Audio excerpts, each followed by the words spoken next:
Listen to me read few pages of The Housemaid by FREIDA MCFADDEN.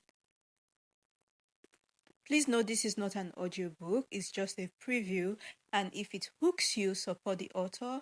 If you have the book already, let's keep the excitement going. First, the blurb, the book description. Welcome to the family, Nina Winchester says as I shake her elegant, manicured hand. I smile politely, gazing around the marble hallway. Walking here is my last chance to start fresh. I can pretend to be whoever I like, but I'll soon learn that the Winchester secrets are far more dangerous than my own. Every day I clean the Winchesters' beautiful house top to bottom. I pick up their daughter from school, and I cook a delicious meal for the whole family before heading up to eat alone in my tiny room on the top floor. I try to ignore how Nina makes a mess just to watch me clean it up, how she tells strange lies about her own daughter, and how her husband, Andrew, seems more broken every day. But as I look into Andrew's handsome brown eyes, so full of pain, it's hard not to imagine what it would be like to live Nina's life. The walk-in closet, the fancy car, the perfect husband. I try on one of Nina's pristine white dresses once, just to see what it's like. But she soon finds out, and by the time I realize my attic bedroom door only locks from the outside, it's far too late. But I reassure myself, the Winchesters don't know who I really am. They don't know what I'm capable of. Okay, I like what I'm hearing. I like what I'm reading. I like it. Let's read. Okay, there's a prologue. Let's do the prologue. If I leave this house, it would be in handcuffs. I should have run for it while I had the chance. Now my shot is gone. Now that the police officers are in the house and they've discovered what's upstairs, there is no turning back. They are about 5 seconds away from reading me my rights. I'm not sure why they haven't done it yet. Maybe they are hoping to trick me into telling them something I shouldn't. Good luck with that. The cop with the black hair threaded with grey is sitting on the sofa next to me. He shifts his stocky frame on the burnt caramel Italian leather. I wonder what sort of sofa he has at home. It sure doesn't cost 5 figures like this one did. It's probably some tacky color like orange, covered in pet fur, and with more than one rip in the seams. I wonder if he's thinking about his sofa at home and wishing he had one like this. Or more likely, he's thinking about the dead body in the attic upstairs. So let's go through this one more time. The cop says in his New York drawer. He told me his name earlier, but it flew out of my head. Police officers should wear bright red name tags.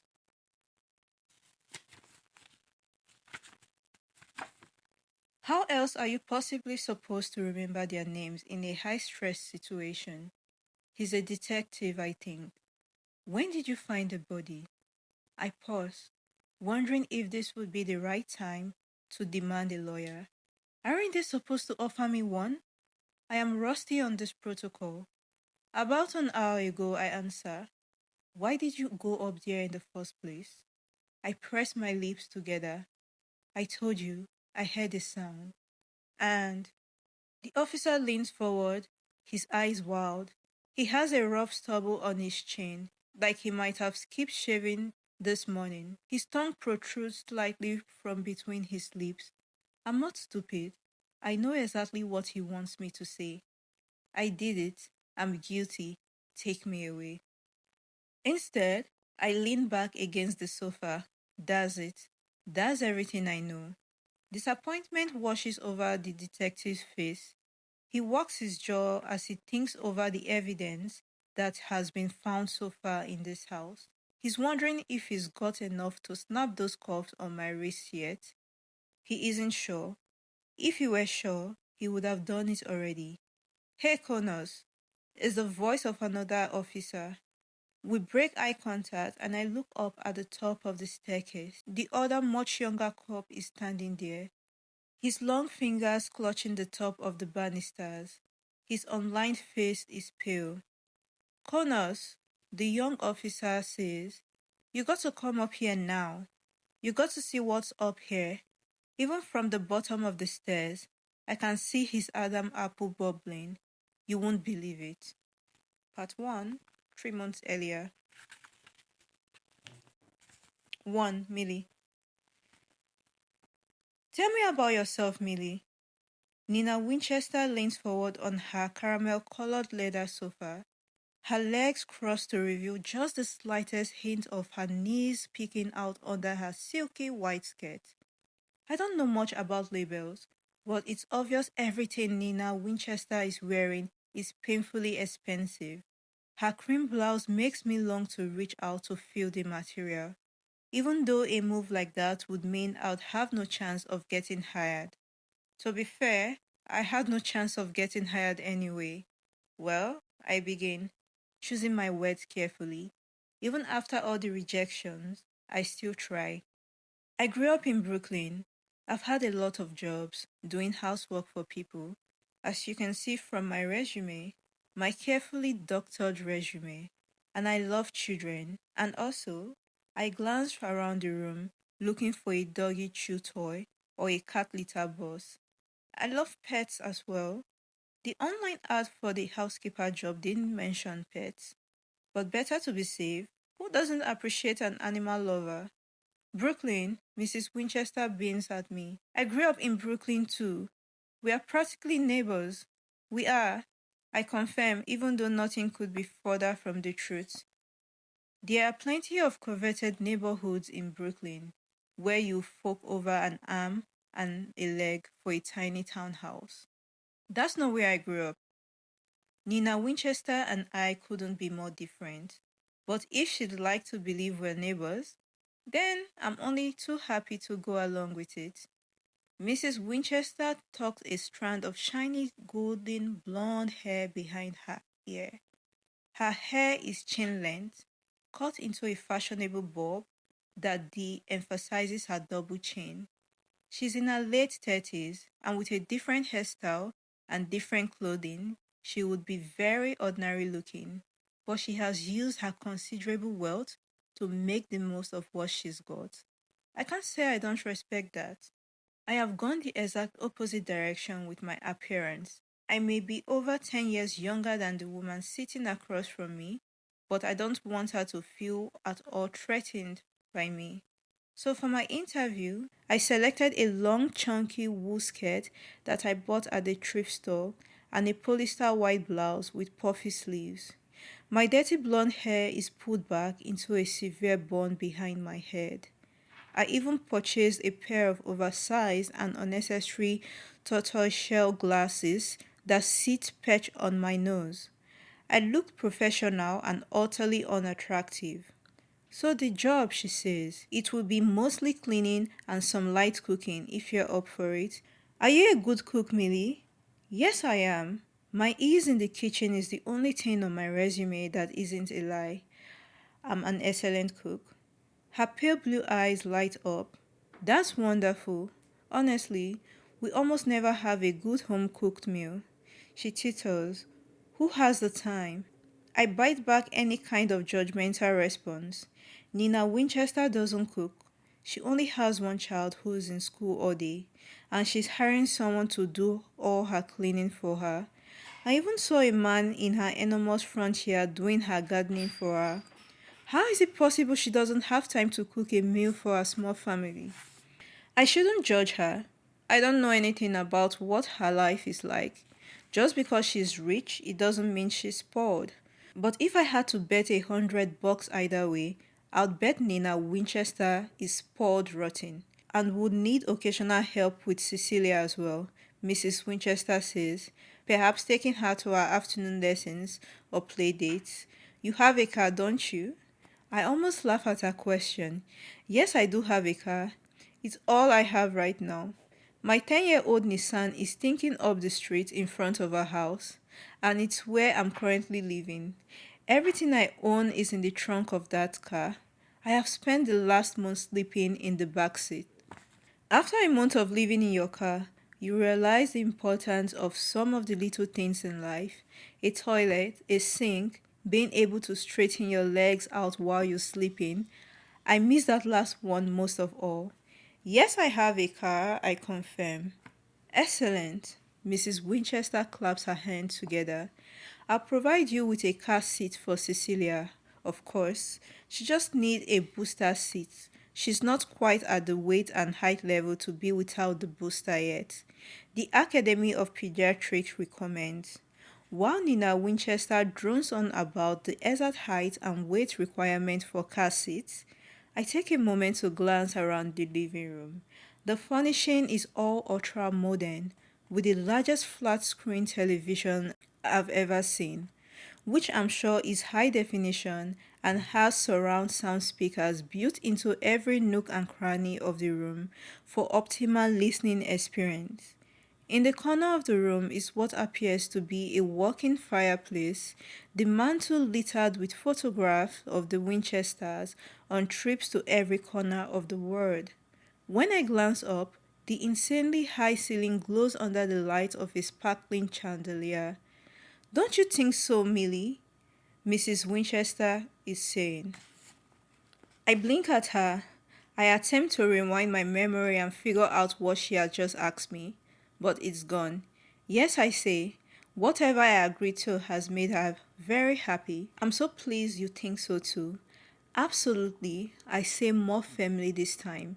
She uncrosses and recrosses her somewhat stocky legs, and of course, she adds, there's the matter of reimbursement for you. You saw the offer in my advertisement, right? Is that acceptable to you? I swallow. The number in the advertisement is more than acceptable. If I were a cartoon character, dollar signs would have appeared in each of my eyeballs when I read that advertisement. But the money almost stopped me from applying for the job. Nobody offering that much money, living in a house like this one, would ever consider hiring me. Yes, I choke out. It's fine. She arches an eyebrow. And you know it's a living position, right? Is she asking me if I'm okay with leaving the splendor of the back seat of my Nissan? Right? I know. Fabulous. She tugs at the hem of her skirt and rises to her feet. Would you like the grand tour then? See what you are getting yourself into. I stand up as well. In her heels, Mrs. Winchester is only a few inches taller than I am in my flats, but it feels like she's much taller. Sounds great. She guides me through the house in painstaking detail, to the point where I'm worried I got the ad wrong, and maybe she's a realtor, thinking I'm ready to buy. It is a beautiful house.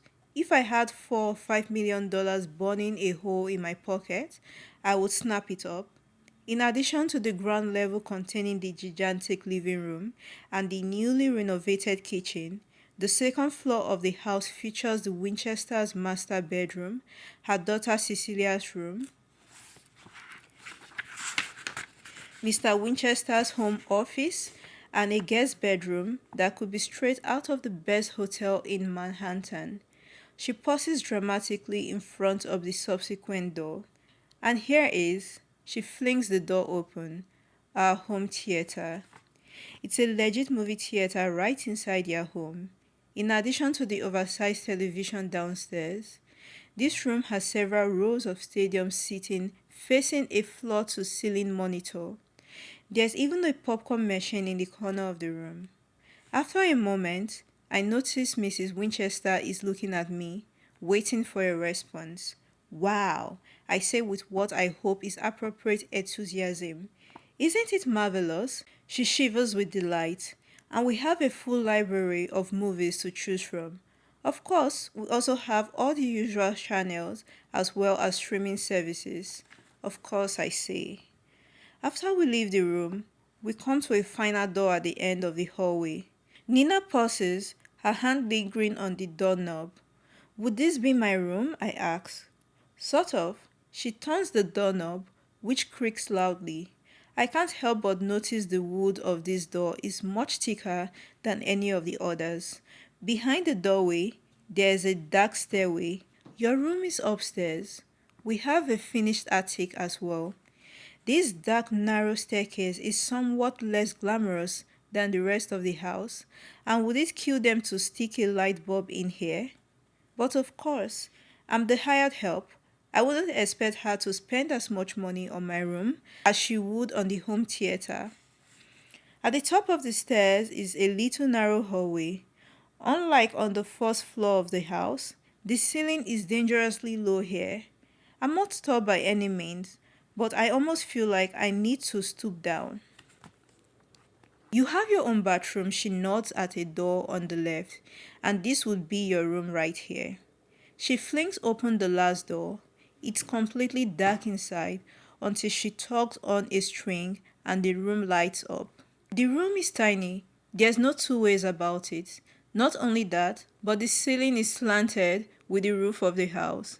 The far side of the ceiling only comes about up to my waist. Instead of the huge king-size bed in the Winchester's master bedroom with their armoire and chestnut vanity table, this room contains a small single cot, a half-height bookcase, and a small dresser, lit by two naked bulbs suspended from the ceiling. This room is modest, but that's fine with me. If it were too nice, it would be a certainty I have no shot at this job. The fact that this room is kind of crappy means maybe her standards are low enough that I have a teeny tiny chance. But there's something else about this room, something that's bothering me. Sorry it's small. Mrs. Winchester pulls a frown, but you have a lot of privacy here. I walk over to the single window, like the room. It's small, barely larger than my hand, and it overlooks the backyard. There's a landscaper down there, the same guy I saw out at the front, hacking at one of the hedges with an oversized set of clippers. So what do you think, Millie? Do you like it? I turn away from the window to look at Mrs. Winchester's smiling face.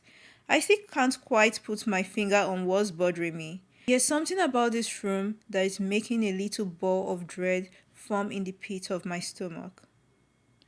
Maybe it's the window. It looks out on the back of the house. If I were in trouble and trying to get somebody's attention, nobody would be able to see me back here. I could scream and yell all I wanted, and nobody would hear. But who am I kidding? I would be lucky to live in this room, with my own bathroom and an actual bed where I could straighten my legs out all the way. That tiny cot looks so good compared to my car, I could cry. It's perfect, I say. Mrs. Winchester seemed ecstatic about my answer. She leads me back down the dark stairway to the second floor of the house, and when I exit that stairway, I let out a breath I didn't realize I was holding. There was something about that room that was very scary, but if I somehow manage to get this job, I'll get past it easily. My shoulders finally relax and my lips are forming another question when I hear a voice from behind us. Mommy? I stop short and turn around to see a little girl standing behind us in the hallway. The girl has the same light blue eyes as Nina Winchester, except a few shades paler, and her hair is so blonde that it's almost white. The girl is wearing a very pale blue dress trimmed in white lace, and she's staring at me like she can see right through me, right through my soul. Do you know those movies about the scary cult of like creepy kids who can read minds and worship the devil and live in the cornfields or something? Well, if they were casting for one of those movies, this girl would get the part. They wouldn't even have to audition her. They would take one look at her and be like, yes, you're creepy girl number 3. Sissy, Mrs. Winchester exclaims. Are you back already from your ballet lesson? The girl nods slowly. Bella's mom dropped me off. Mrs. Winchester wraps her arm around the girl's skinny shoulders, but the girl's expression never changes and her pale blue eyes never leave my face. Is there something wrong with me that I am scared this 9-year-old girl is going to murder me? This is Millie, Mrs. Winchester tells her daughter. Millie, this is my daughter, Cecilia. Little Cecilia's eyes are two little pools of the ocean. It's nice to meet you, Millie, she says politely. I'd say there's at least a 25% chance she's going to murder me in my sleep if I get this job. But I still want it. Mrs. Winchester pecks her daughter on the top of her blonde head, and then the little girl scurries off to her bedroom. She doubtless has a creepy dollhouse in there where the dolls come to life at night. Maybe one of the dolls will be the one to kill me. Okay, I'm being ridiculous. That little girl is probably extremely sweet. It's not her fault she's been dressed in a creepy Victorian ghost child's outfit. And I love kids in general. Not that I've interacted with them much over the last decade. Once we get back down to the first floor, the tension leaves my body. Mrs. Winchester is nice and normal enough for a lady this rich, and as she chatters about the house and her daughter and the job, I'm only vaguely listening. All I know is this would be a lovely place to work. I would give my right arm to get this job. Do you have any questions, Millie? She asks me. I shake my head. No, Mrs. Winchester. She clucks her tongue. Please call me Nina. If you're working here, I would feel so silly with you calling me Mrs. Winchester, she laughs. Like I'm some sort of rich old lady. Thank you, Nina, I say. Her face glows, although that could be the seaweed or cucumber peel or whatever rich people apply to their faces. Nina Winchester is the sort of woman who has regular spa treatment. I have a good feeling about this, Millie. I really do. It's hard not to get caught up in her enthusiasm. It's hard not to feel that glimmer of hope as she squeezes my rough palm in her baby smooth face. I want to believe that in the next few days, I will get a call from Nina Winchester offering me the opportunity to come work at her house and finally vacate Casa Nissan. I want to believe that so badly. But whatever else I can say about Nina, she's no dummy. She's not going to hire a woman to work and live in her home and take care of her child without doing a simple background check. And once she does, I swallow a lump in my throat. Nina Winchester bids a warm goodbye to me at the front door. Thank you so much for coming by, Millie. She reaches out to grasp my hand in hers one more time. I promise you'll be hearing from me soon. I won't. This will be the last time I set foot in that magnificent house. I should never have come here in the first place. I should have tried for a job I had a chance of getting, instead of wasting both of our time here. Maybe something in the fast food industry. The landscaper who I saw from the window in the attic is back on the front lawn. He still got those giant clippers and he's shaping one of the hedges right in front of the house. He's a big guy, wearing a t-shirt that shows off impressive muscles and just barely hides the tattoo on his upper arms. He adjusts his baseball cap and his dark eyes lift briefly from the clippers to meet mine across the lawn. I raise my hand in greeting. Hi, I say. The man stares at me. He doesn't say hello. He doesn't say, quite trampling my poses. He just stares at me. Nice to meet you too. I mutter under my breath. I exit through the electronic metal gate that encircles the property and trudge back to my car home. I look back one last time at the landscaper in the yard, and he is still watching me. There is something in his expression that sends a chill down my spine. And then he shakes his head, almost imperceptibly, almost like he's trying to warn me, but he doesn't say a word. I like this, yeah. Now I see the craze about this. This is just few pages and I need to go finish this tonight. I love it. Once again, this is not an audiobook, it's just a preview. If this hook you, it already hooked me. Like I'm already hooked and you've not read it, so make sure you go support the author, get the book. You can get it, you can get the physical book, ebook or audiobook. Support the author, and if you've read it already, wow, keep the excitement going.